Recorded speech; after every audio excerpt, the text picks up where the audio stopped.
নারী ও শিশু নির্যাতন দমন আইনের মামলাগুলোর আপিল দ্রুত নিষ্পত্তির লক্ষ্যে হাইকোর্টে বিশেষ বেঞ্চ গঠনের উদ্যোগ নেওয়া হয়েছে। এই উদ্যোগের ফলে আপিল নিষ্পত্তিতে বছরের পর বছর অপেক্ষার অবসান হতে যাচ্ছে।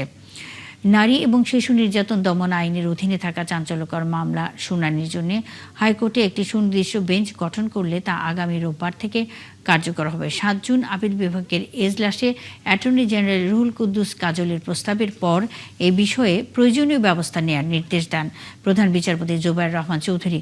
কোনো মুলতবি ছাড়াই এই মামলাগুলো শুনানির জন্য আইন কর্মকর্তাদেরকে নির্দেশনা দেওয়া হয়েছে। রাজধানীর পল্লবীতে শিশু রামিসা ধর্ষণ ও হত্যা মামলার রায় নিম্ন আদালতে ঘোষণার পর এই উদ্যোগ নেওয়া হয়।